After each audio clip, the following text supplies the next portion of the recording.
You know, he's just got a big knife in his head because that's where you put the chainsaw through, which is pretty cool. It's a pretty cool design. He's got a big rhino horn over his crotch because he's, it's very phallic. Hello everyone, and welcome to the VeryReasonablePilots podcast. My name's Jake.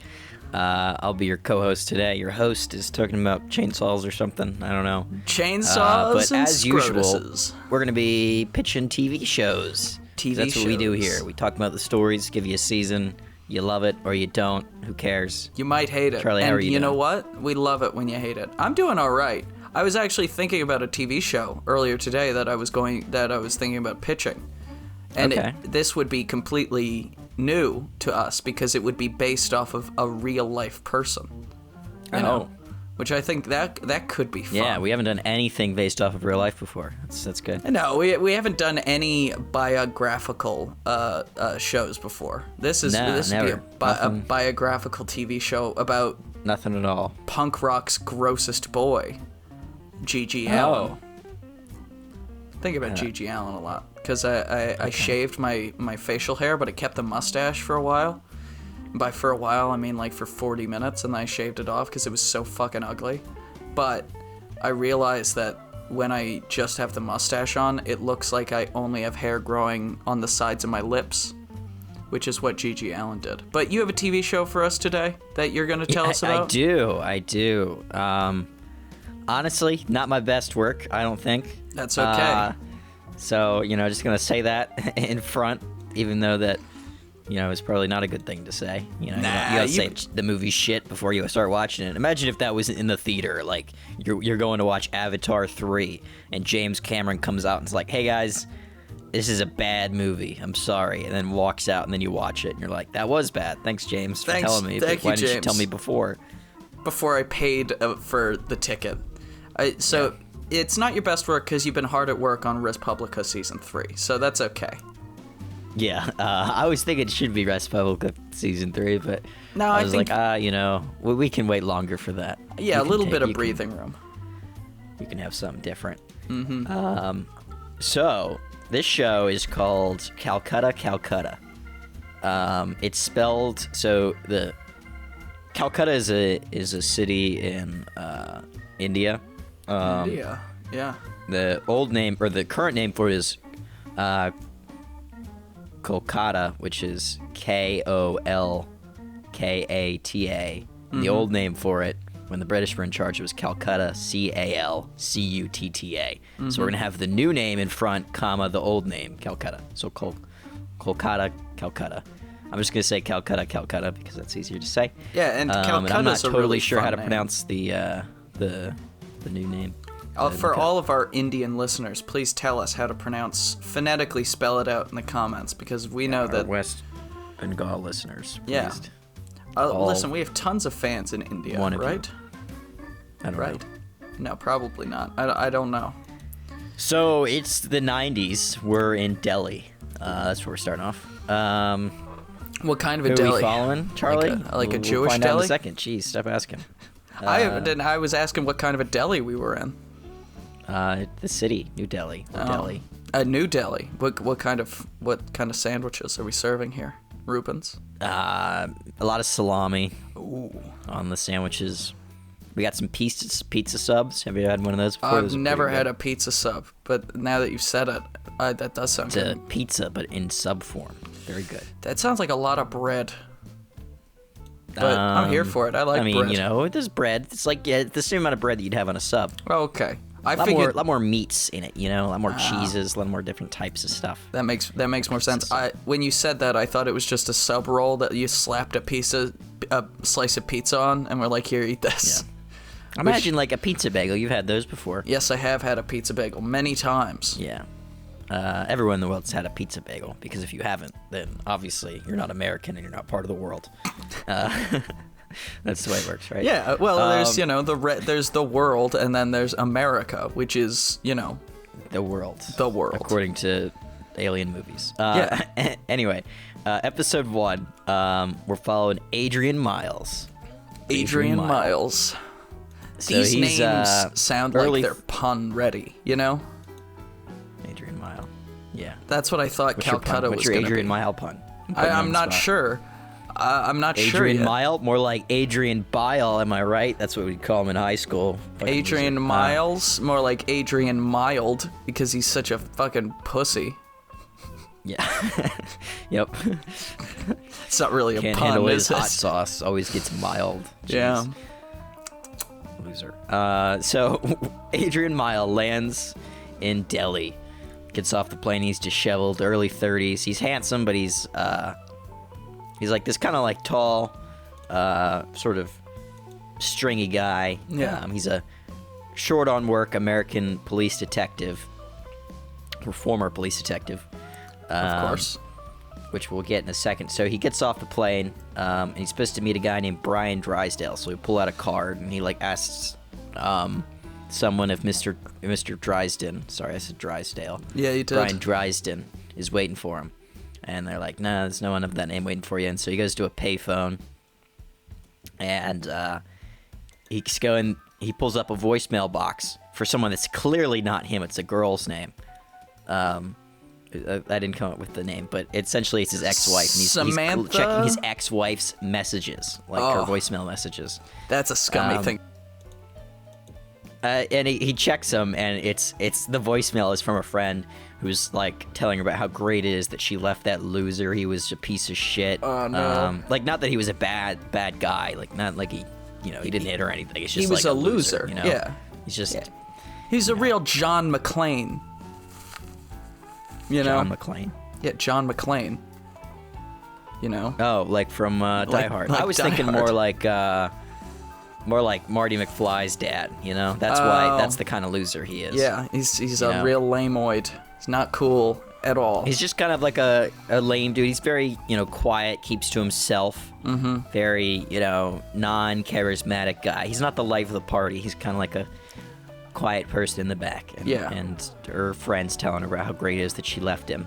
And then he checks his own messages and receives one about his final paycheck from the police station was rescinded because he practically was absent when he was there. So we get the feeling that, he got fired from his work because he, wasn't showing up, or wasn't, when he was coming, he wasn't doing his job really, and that's because his wife left him. Yeah, he's sad. He's a sad he's boy. Like really sad guy, and his wife, or his job and his colleagues, instead of supporting him through this tough time, they fire him. Yeah, this guy is just super pathetic, and I love it. Yeah, I love a and pathetic so then he protagonist. checks his last message. So his last message comes in, and it's about his rent being overdue. So not only does he have no job, and his wife left him, but he's also broke. This week and last week, our shows have just started with us just really giving it to our protagonists, just making their lives suck, which I think is good. Yeah, he's having a rough time. By the way, I said he was tall, skinny guy. He's like a Southern Italian complexion. Mm-hmm. I named him Adrian because I was thinking Adrien Brody would play him. I don't know why, but in my head, Brody. I was thinking Donald Glover. When you said disheveled but handsome, all I thought about was Donald Glover in The Martian, and I was like, he could do this, but he's not really tall or skinny, and he's definitely not Southern Italian complexion. Unless he's like really Southern Italian, like about as far south as Italy goes, and then some. I wasn't too committed to the Adrien Brody thing. Nah, get Adrien Brody. Adrien Brody couldn't play him now. I'd have to have Adrien Brody in the '90s play him. That's okay. We'll use that Marvel de-aging technology. Yeah, that's what he is. Anyway, so he listens to his messages. Rent's overdue. He buys a paper and rushes down like the line of people trying to sell stuff towards his hotel. So he's on the streets now. People are harassing him, trying to sell him stuff. As you do. He just landed in like the capital city of a country, and of course they're gonna harass tourists and try to get them to buy stuff. And this guy's probably looks really touristy. Not touristy, but he looks like he doesn't know where he's going or what he's doing, and those are the people. Yeah, he's got like the map out in his hand. He's wearing a suit, but it's kind of crumpled. So it looks like he has money, but he doesn't look like he has too much money, and he's tired, he's sweaty, he just was on a plane for 14 hours. 14 hours, yeah. He slept in the suit. He's like, ugh, yeah. Having a rough time. So people are harassing him, trying to sell him stuff. And a lady stops him to tell him a fortune. like, try to sell him, like, to tell a fortune. And she asks him what brought him to Delhi, and he's just like, kind of, I got a case. And for some reason, he's telling this lady, he's so tired, and he just wants to get past her. And he's like, I'm a detective, I've got a case.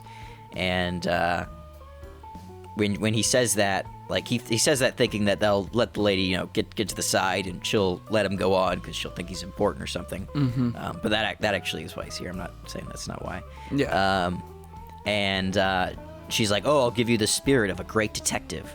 And he's like, "Please, no, just, let me go through." But she's really insistent and harassing him. And he pulls out his wallet because he's like, "All right, I'll just pay this lady, and hopefully, she'll leave me alone." And as soon as he pulls out his wallet, she sprays a perfume in his face. Oof. And a kid grabs his wallet. Ugh, the worst. So he's like disoriented, and now he's running after this kid through the streets. He grabs the kid by the back of his collar, grabs the wallet, and slaps the kid across the face, and yells at him. He's like, "What the hell? Are you taking my money?" It was the 90s. You could get away with that.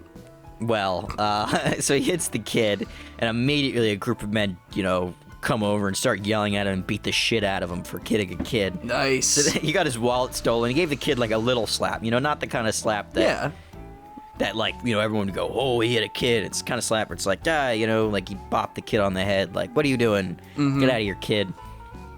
Like, rascal kind of hit. Yeah, and we've all hit kids before. We understand the when we all hit kids. The severity. What I'm saying is, it wasn't like he didn't knock out the kid. Mm-hmm. The kid's not going to be in a lot of pain from this little. It's like he slapped him on the back of the head to be like, cut it out, that sort of thing. Yeah, it's not. The kid's not that hurt. And but the guys beat the crap out of him. Mm-hmm. And so now, beaten and tired, but still holding his wallet, Adrien walks into the shitty Hotel Miramar, where Brian is waiting in the lobby. Brian, I forgot his last name. Brian Drysdale. Yeah. So Brian is like this frat boy. Looks like he's still at, University of Miami or wherever the hell he went to school. University of Miami, Ohio. Yep. Yeah. And so he walks in, and Brian sees him. He's like, "What the hell happened to you?" And he's just like, "Where's your room? I need to clean up. We can talk about the case in a second. I just need to. I need to get myself together." And he goes up. He cleans himself up after having a mental breakdown in the mirror, and then goes to meet Brian. His mental breakdown, by the way, is that's where he sort of is like, you're an idiot. Like, why you coming to fucking Delhi and doing this stupid case? You don't have a job. Moron. Your wife left you. Everyone hates you. You're a piece of shit. He's like yelling at himself in the mirror, and then maybe like lightly punches the mirror. Like it's like he's gonna try to hit it and like break the mirror, but then he just sort of like stops and just sort of like taps it with his fist because he's not really that crazy. Passionate kind of guy that would just smash a mirror. And he's like, "I'd have to pay for this mirror. I don't have the money to pay for this mirror." Yeah. Yeah. And so he goes down to meet Clyde, or Brian. Sorry. He goes down to meet Brian, and Brian tells him about Clyde. Clyde is the whole reason he has this case. So Clyde's father, Clyde Willings, Mr. Willings' father, hired our protagonist, Adrien Mile, to come down here and find his son. So Mr. Willings wants Adrien to find his son, Clyde Willings, who's like this rich American student who went off to India for like a journey of self-discovery on his dad's credit card, and wants to explore the world and have like a spiritual journey. And his dad was very against it, but his son just went ahead and did it, and he took his friend Brian with him. And Brian's telling him this, and he says Clyde, he was all into the spiritual stuff, but that really wasn't my thing. And I didn't really like it here. They don't really they don't even have the outlets aren't even right here. Man, couldn't even get a burger. No cheeseburgers at all. It's ridiculous. Brian is totally not getting the whole cultural immersion thing, and Clyde was totally into it. Yeah. And he wanted to go to all the spiritual sites, and Brian didn't. And so Clyde ended up ditching Brian. And so Brian's telling our protagonist, Adrien, this, the detective.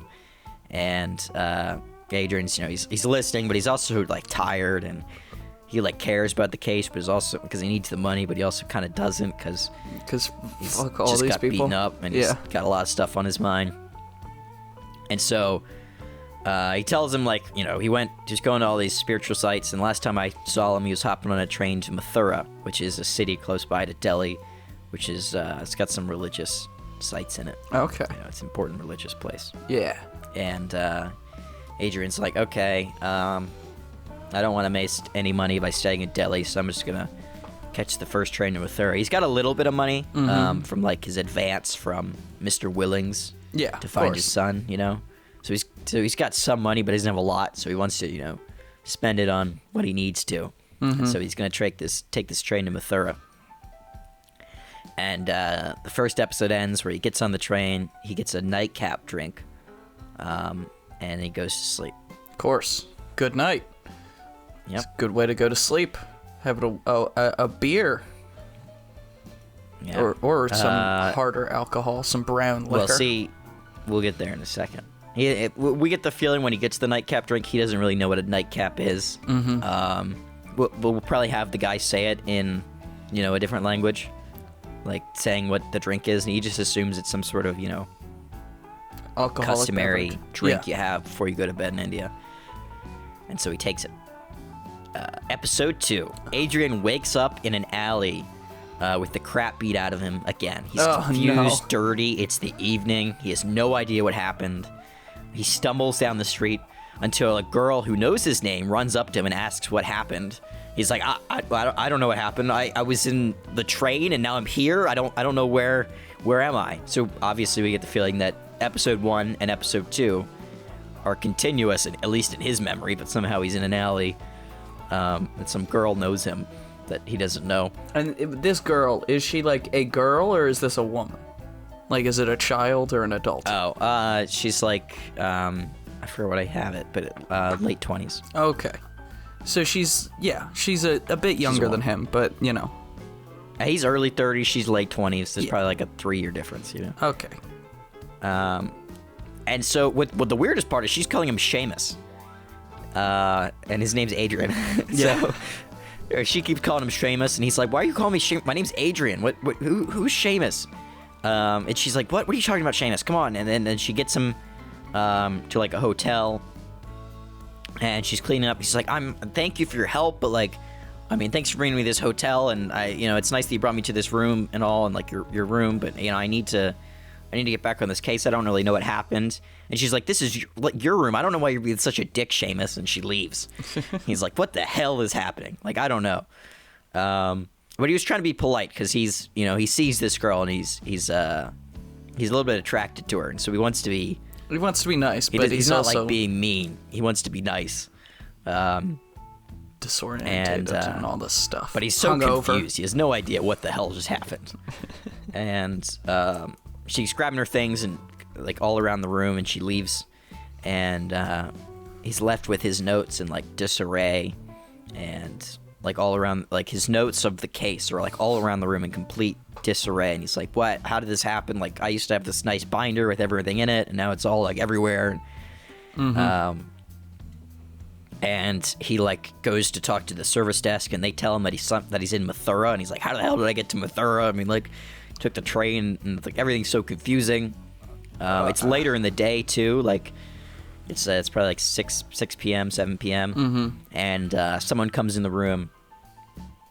He's back up in the room now, and someone comes in. He says, "Oh, it's like it's time for the drink," and he takes the drink. Like they say the same name, in a different language for the nightcap. And he says, "Wait, what's in this?" And they're like, "It's a nightcap." He's like, "Yeah, but is there alcohol in this?" And they're like, "Yeah." I'm like, oh shit! So this is where we get the realization that he's he's an alcoholic. And he broke his sober streak, and so he's having a little bit of a crisis because, he just woke up somewhere randomly. He broke his sober streak. He was, 6 years sober.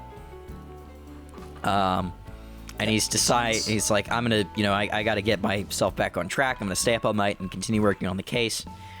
He goes down to the restaurant, and like the restaurant at the bottom of the hotel. I got a lot of those in places. Yeah. Drinks some coffee and starts chatting with the busboy. You tell him that a lot of young tourists, because he's asking about like like, "Hey, do you know who Clyde Willings is?" And he says, "No." And he's like, "Well, like, he's like this young, impressionable tourist. I'm trying to find him. He's this young white boy who came here, trying to find this, like, spiritual journey." And the kid's, like, kind of laughing because it's funny. Mm-hmm. And he's like, "Tell him there's a lot of groups around here that try to take advantage of young tourists like that. They set up a lot of, like, religious schemes to take their money." And he's like, "Do you know of any, like, really prominent ones around here?" And he says, "Yeah, there's the one called the Black Monks, and they promise enlightenment by giving up all connection to the world and release of mental restrictions to further creativity and spirituality." And that sounds like right up this kid's alley, 100%. Like Clyde Willings. Mm-hmm. This seems exactly like the kind of thing that he'd get into. And so Adrien asks, like, where this group is. They're set up, and the kid tells him, like, they're mainly set up in West Bengal, which is, like, the very right side of India on the border with Bangladesh. Mm-hmm. Okay. And he's like, "That's pretty far, okay. But if that's, the kid's not here. It's been, like, months. There's not a lot of white people around here, so the busboy would know if there was anyone around here. But the kid's surely gone by now. It's been a while, and so he's gonna, like, okay, I'll check West Bengal and see if the kid's around there." So he's, kind of happy, and he's going back to his hotel, and a group of kids see him, like, not totally kids, probably like 18, maybe early 20s, 16. Teens. Like that kind of ages, A group of scary late high teens. school to early college group. Yeah. They see him and they yell at him and they're like, "We told you to get out of town, fucking Seamus." And he's like, "Oh shit, like, I don't know what I did to them when I was drunk last night." And he runs away down the alley and he gets away from all but one who he has, like, a little bit of a fight with. Mm-hmm. And the fight's going really poorly until he gets hit in the face. And it's like this weird muscle memory kicks in and he starts, like, fighting like a boxer. Oh, kung fu style. And he knocks the kid out. And he's like, "I don't know what the hell that is." And somebody's watching. He's like, "Hey, you're a boxer?" And he's like, "I've never boxed a day in my life. I don't know what that was." And he's like, "You're a talent, a boxer." He's like, "You should come to the boxing fights." He's like, No, I'm just gonna go." He goes to the hotel, fights. Checks out, rushes to the station, and gets a ticket to West Bengal. Mm-hmm. Or he's about to get the ticket, actually, when he reaches in his pocket for his wallet and instead pulls out a ticket to West Bengal. He's like, "What the hell? Like, I already have a ticket. I have a ticket for this very train." This is so weird. I know, right? And he gets on the train, and the girl from earlier, Samira, is in his room, and he's like, "Why are you in here?" She's like, "You gave me a ticket. What do you mean? Why am I like you? You put this after our argument today. You put a ticket in my room, my apartment, and I thought, you were apologizing or something. I don't usually do this for people I just met, but we seem like really had a connection." He's like, I don't remember putting the ticket. I'm sorry. I have this drinking problem," and he explains it to her, and he says that he'd like to know her, and he's complimenting her, but he's so confused on, like, how he met her. He's coming to terms with whatever drunk thing he did. He's clearly wooed this girl to an extent, and he kind of wants to keep it going, but he's still got this case. So he's like, "Well, if you got a ticket, I got a ticket. I may as well just, Yeah, do you know where my wallet is? It has my only form of identification. I'm an American citizen lost in India with no form of ID. Help." He's still got his wallet. He's still got his wallet. It was just in another so he pocket. went to reach for his wallet, and the ticket was there as well. Oh, okay. So okay, that makes sense. Sorry. I thought he was just, like, his wallet was gone. He just had a ticket in his pocket. And he's like, "Fuck, okay. I guess this is it." And so they've sort of reconciled, and he's sort of come up with, like, okay, like, whatever happened with me and this girl yesterday, I mean, I'll try to fix our relationship here. He's coming back from, his wife leaving him, and he's kind of wants something to help him get over that anyway. Mm-hmm. And he goes to get some coffee for them. And he overhears a very loud conversation in the car next to, like, the coffee car. And he looks inside to see Clyde Willings, the guy he's looking for, and some, like, you know, grizzled insurgent people talking. And he's like, what the hell is happening? He's, like, about to open the door. Then he, like, hears them say something about a plot. And he slides down next to it and he listens. And he's listening to the plot, and they're trying to perform some weird blood ritual to switch Clyde's body with the Prime Minister of India and give Bengal their independence. And he's like, what the hell? This is fucking crazy. What is going on? This is the weirdest thing ever. Like, I was just coming to save this kid, and apparently he's like the leader of this insurgent group. Now, he's the leader of the Black Monks, this, like, insurgent group. God damn, this guy's crazy. All right. And as he tries to scoot away, the door opens suddenly, and Clyde Willings is staring down at him, and he has, like, an angry face. He's like, it's you again. And he's like, me again? What? And then Clyde pulls out a gun and tries to shoot him. And he dives away, and he's, like, running back.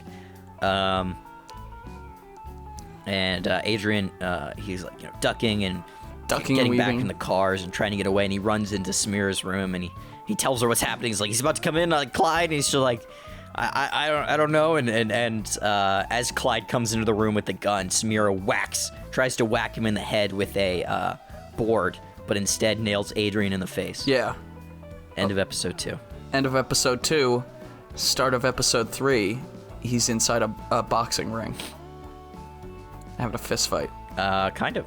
All right, where do you think this show's going? I think that there is going to be a suggestion of magic and that there's some sort of magical thing going on, but it's going to be revealed that it's not magic at all. It's just a bunch of, like, hallucinogens and drugs and stuff and morons. And Adrien has this, like, a secondary personality that comes out when he's drunk because he's been suppressing his alcoholism for so long. And this secondary personality is named Seamus, and he's a smooth-talking boxer kind of a guy. That's what I think's gonna happen. That's a good guess. Not quite, though. Oh, okay. Episode 3. Seamus Wiez, in his late 30s, lands in India. He's a short, hot-headed Irishman with enough charisma to charm the world without the good looks to get anywhere. It's 1909. He hops off the plane, and he's on a case. He goes to the payphone. He checks his girlfriend's messages to find out she knows he's listening, and she left a message on her own answering machine for him. And he's a jerk who left her to shoot the Chinese for a couple of bucks. In other words, he was with the British at the Boxer Rebellion. Okay, but you said it was 1909? Yes, the year is 1909. They have messages in 1909? That's a good point. Answering machines? That's a good point. There's no messages in 1909. Maybe she calls him, or he calls her, and she picks up and he calls says, her. Yeah, he just tells me he's a jerk. So he's the great detective that she gave him the soul of with the perfume. He checks his girlfriend. So he calls his girlfriend. She tells him he's a jerk to, you know, like, he's never gonna get back with him. He's like, you know, whatever. Mm-hmm. He pulls out an instruction card, like a laminated card from his. I don't know if they have lamination in 1909. But a nice card, you know, a very nice, let's say they did. Clean cut card. Mm-hmm. And he pulls out the card, and it says there's a number that he has to call as soon as he lands in India. It's like, it's very clear. It says, number 1, get a flight to Delhi. Number 2, take the second yellow payphone, you know, on some street, and that's where he is right now. And he types in the number. And he calls it, and the man on the other line explains that he's like, he apologizes for that, you know, for having to do all this through this weird card thing and the way this case is set up. Mm-hmm. But it's, you know, the matter of the case is very sensitive, and so he's like, come meet me at this hotel. And he's going to the hotel, and a kid tries to pickpocket him, but the guards grab him immediately and return the money to him. He's like, thank you. And then they, like, whack the kid on the head and send him away. Yeah. He takes the money and he goes to this new...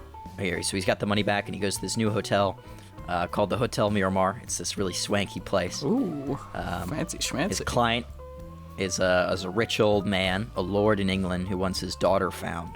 Mm-hmm. Who he believes joined an independence movement. So this is 1909 India. is still part of the British Empire. Yeah. They're trying to get independence. Yeah, okay. He says that she's on a train to Mathura, and Frank asks for an advance, because he's a slimy detective, and he gets it. He goes to an underground boxing club to bet on himself. So he's going to do the case, but he's like, I'm going to gamble some money because the next train's not till tomorrow. Yeah, I got time. Whatever. There's an earlier train, but, he like a train late tonight, but he's like, I'm not going to make that.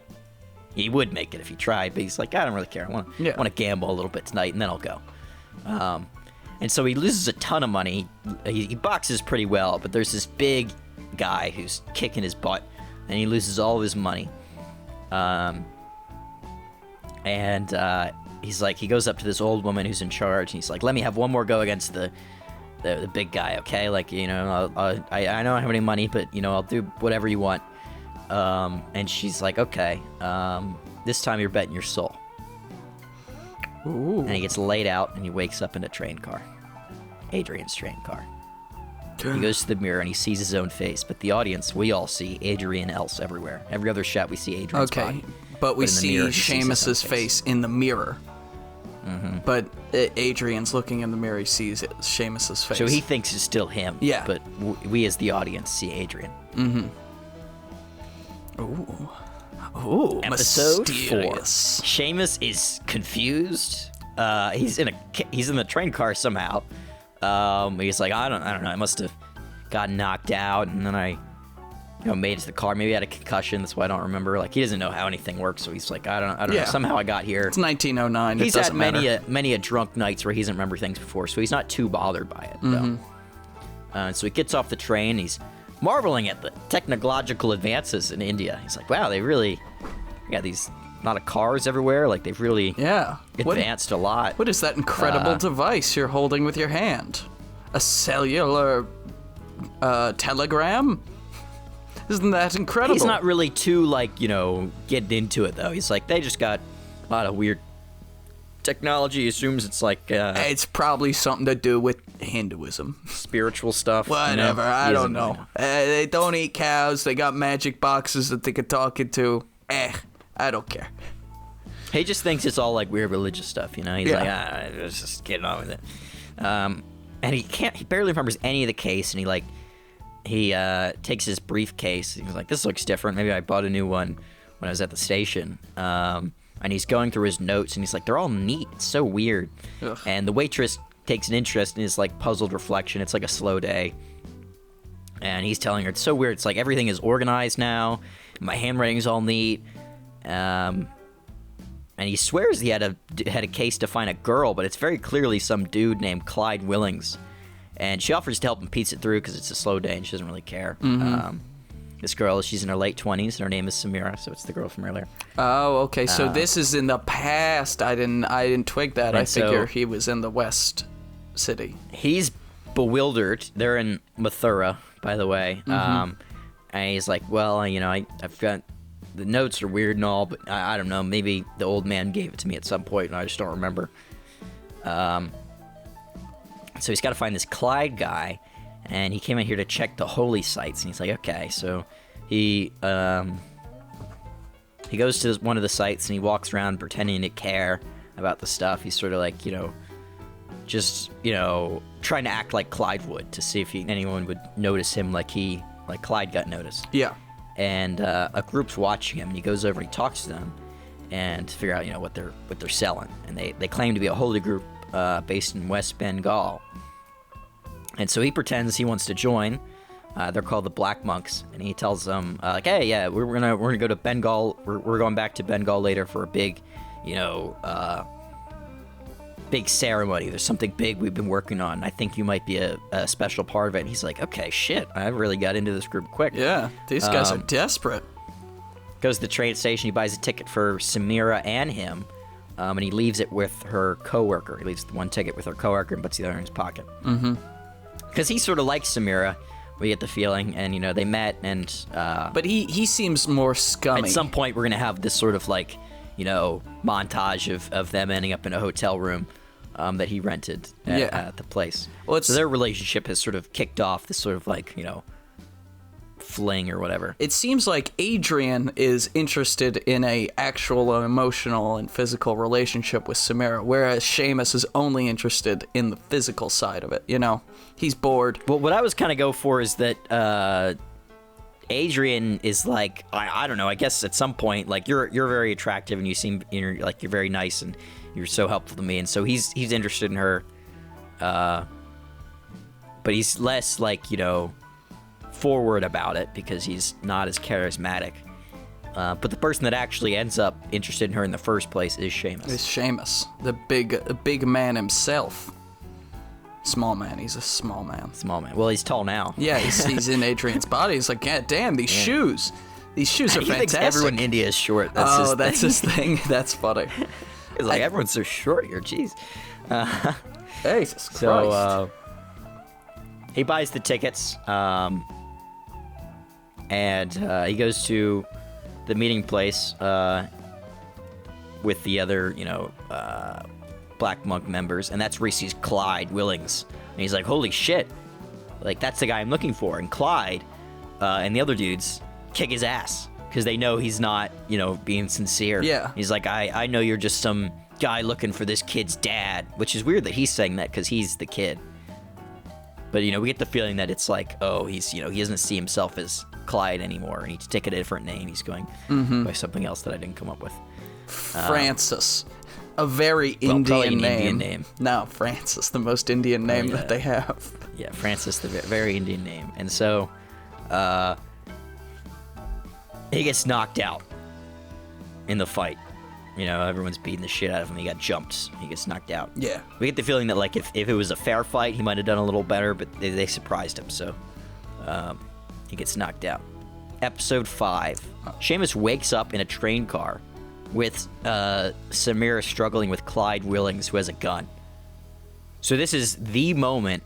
So the previous thing, episode 4. We're in the same place that Adrien woke up in episode 2. Mm-hmm. When he gets knocked out.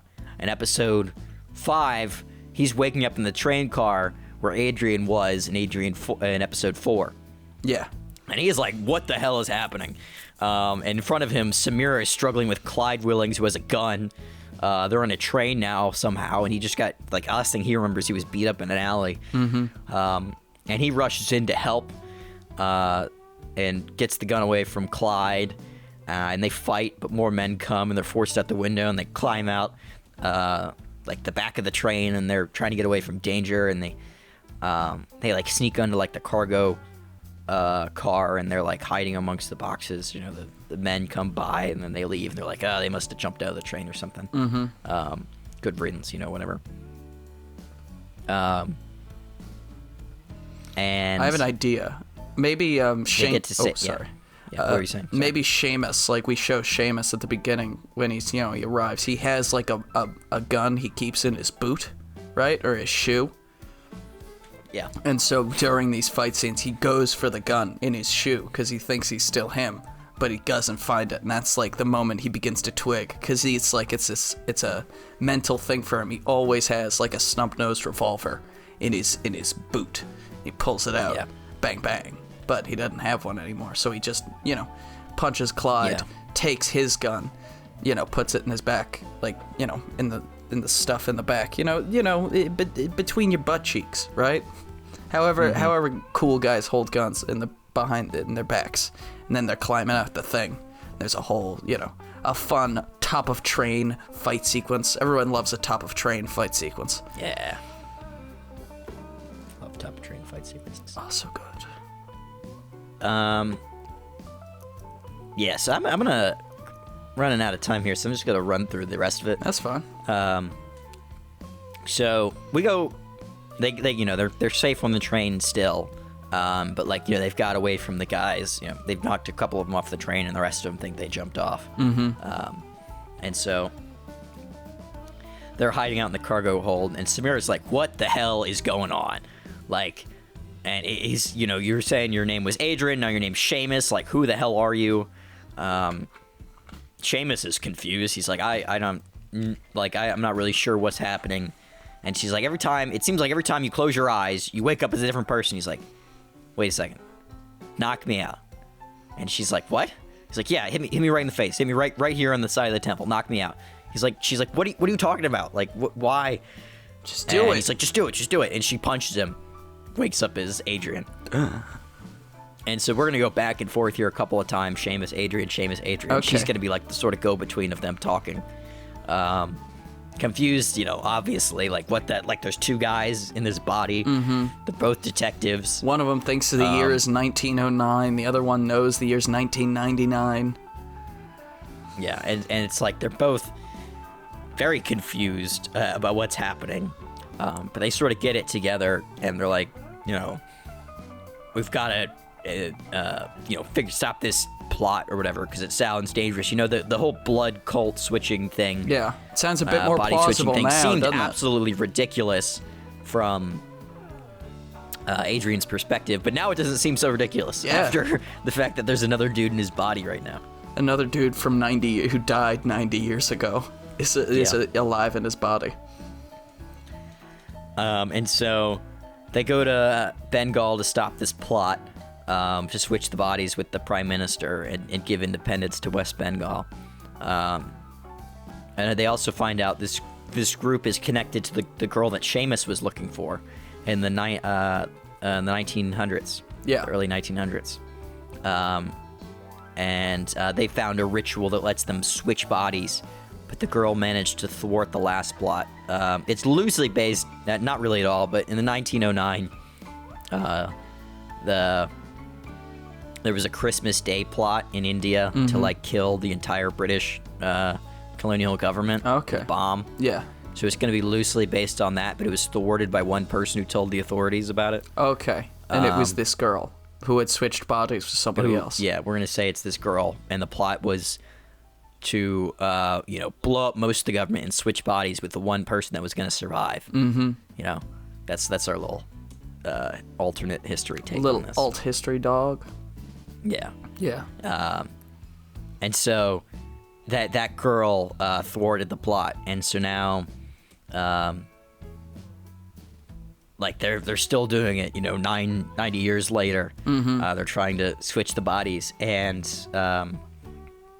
they find out that the ritual requires souls, and that's why kids are being abducted. They're going around like spiritual trips, and these, they're abducting these kids to use for their souls and stuff. Mm-hmm. Okay.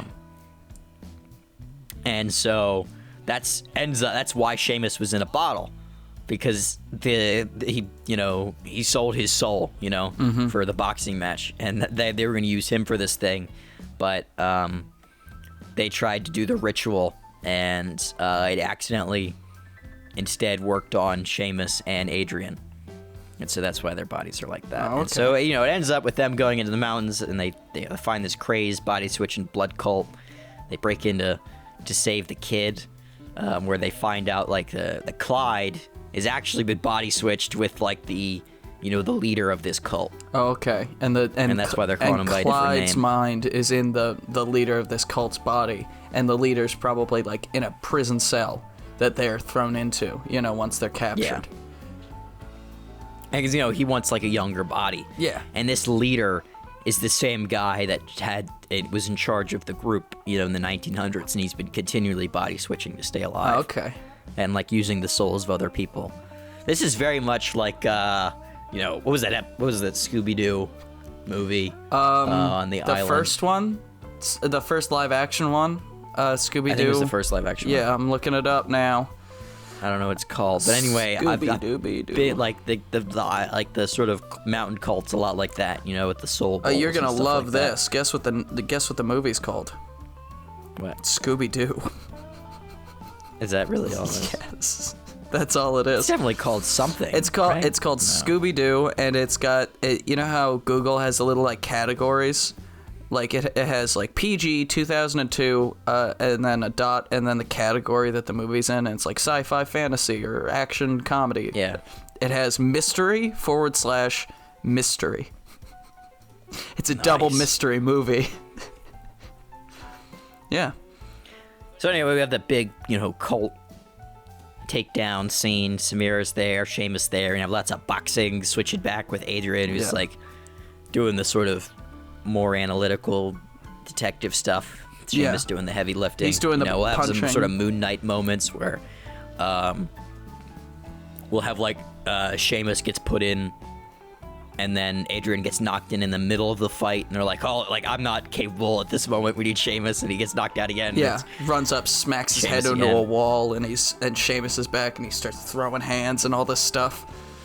Yeah. You know, because Seamus is the boxer. He's the one that can actually fight. Yeah. And Adrien is just some sort of dude. Maybe he's maybe he's a good shot. Let's give Adrien a benefit of the doubt. He's a better shot than Seamus. You know? Yeah. Because that could make for a fun fight sequence where it's like fist fight. You know, Seamus gets hit in the face, and then Adrien is up and he grabs like a gun off the ground and he's able to like shoot some guys. You know? I don't know. And then I like that. It's like maybe, and it'd be like that as a necessity too. So like Seamus will have a gun, he's missing a bunch of shots, and he's like, "Fuck this," and he smashes his head against a wall. Yeah. And then it's Adrien, and he's like, "Okay," bang, and then bang, he shoots bang. a couple of guys. Yeah. And then he gets jumped, and there's a bunch of dudes all around him. He's like, "Oh, what do I do? What do I do? What do I do?" And then Samira whacks him over the head with the plank, and it's Seamus again. He's beating up it's people. like, oh my god, I'm gonna be so concussed at the end of this, and he's just getting into all sorts of scraps and stuff. That's good. I like it. So they get out, they save Clyde, who's back in his normal body, and they also save a young girl who is also trapped, and she is the same girl from 1909 that he was trying to save years ago. She's been continually body switched into the bodies of young girls and tortured over years. Oh Jesus, that's horrible. Yeah, it's a horrible fate. They wanted revenge, right? So this is like, that sucks, man. That really does suck, for bro. years. That's what Seamus says. Seamus is like, Yeah, oh man, that fucking sucks. Adrien, like he gets hit in the head. Adrien's like, oh my god, is there anything we can do for you? I cannot imagine the horrific torment that you must have gone through over the last 90 years. Whack. Ah, bro, that's fucking awful. I don't know why I'm giving Seamus like an accent like that, but I think it works. Like a Boston accent, you know? And so, they're like, the whole place gets destroyed. We'll have a scene where, Adrien, there's a way to reverse his body switching thing that he's got going on, but he has to give it up to save Clyde instead. Oh no. And so, he's sort of watching the whole place get destroyed. They burned it down or whatever in the distance with Samira and Clyde and the girl. And he's like a little sad because he's never gonna have full control of his body back. And Seamus, feels a little bad about it because this is some other dude's body. But he's like, I'm still he's sort of fine alive, with still being alive. Yeah. Maybe we can once they've realized what's going on, maybe that we can come up with some way for them to communicate with one another directly. Like maybe not. We don't want to rip off Moon Knight too much, so they're not like we can't do like they talk in a mirror and they can see each other. But maybe there's like a specter. When Seamus is in the body, Adrien's a sort of a spectral figure that he could hear and see a bit. Or maybe it's like. You know how people have the how the brain works, and it's like one side controls one thing and the other side controls the other thing. So maybe when Adrien or Seamus is in control, if he puts a pen in his left hand and looks away, the other person can write down stuff. Like if Adrien's in control, he can put a pen in his hand, put it in paper, and Seamus can write something down for him or something like that, It'd be nice if we could have them talk to each other. Like, we could figure out a way for them to talk to each other. Yeah. Maybe when at least think at the same time. Maybe when they're asleep. When they're asleep, we can have what would be nice if, they had... first, when the first scene, when they first realize they have to switch back and forth by knocking, each other out. Yeah. That's how they do that. And eventually, Samira gets him some muscle relaxers to work on the brain, and so it relaxes that part of the brain, so he doesn't have control of it, and so that other Seamus can take control, and that's how they can sort of think at the same time. And maybe that makes sense. We can have as you were saying, the specter, so you can see the other part. So that allows Seamus to inhabit that part of the brain and like sort of think along with him. Mm-hmm. Okay, I like that. Yeah, kind of fun. All right, Calcutta. I enjoyed this show. Calcutta. You said it wasn't your best, but it was fun. Well, it's a little weird. I don't know. It is. The mystery a little isn't too crazy, and the whole blood cult thing and all that was just a little out there, but. But I love out there. It doesn't all link up the way I was hoping it to, but I really wanted to do a detective that has another detective in him. Yeah, I like it. Another person in there. Well, I like the idea of like setting up the sort of Memento or there's probably another movie like that, Memento situations where like you wake up 2. and you're somewhere else. Yeah. Like you're like, what the hell? How did I get here? Like you don't remember anything of how it happened. Yeah, I like it. I think it's fun. It's a fun, silly little action show, and we could probably make it into, like, do that thing where you just have, like, 150, like, novels. It's like, it's a Seamus and Adrien mystery or something like that, You could do that. It'd be fun. Yeah. Well, thank you all for listening. If you enjoyed this episode as much as I did, please leave a like, a follow, subscribe, tell your friends, tell your family, tell your dog, tell your cat. And remember, we will be here next week with a brand new televisual series for you to imagine in your heads. And we're going to be imagining it too. I mean, I'll be saying it, and Jake will be imagining it, and I'll be like, that's pretty good, Jake. Yeah. Yeah, that's what we're doing. Or you'll be imagining it. Or I might be imagining we'll it. We'll both be. That's only on every 10 episodes. I know. Yeah. Which is kind of soon. Kind of soon. Know. I mean, this is episode 6 or 7? 145. This is 145? Yeah. Oh, okay. Cool. Yeah, all right. Yeah.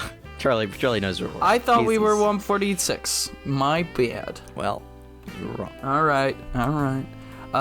Well, thank you, everyone, for listening, and have a good time. Good times, baby. Yep. Do that.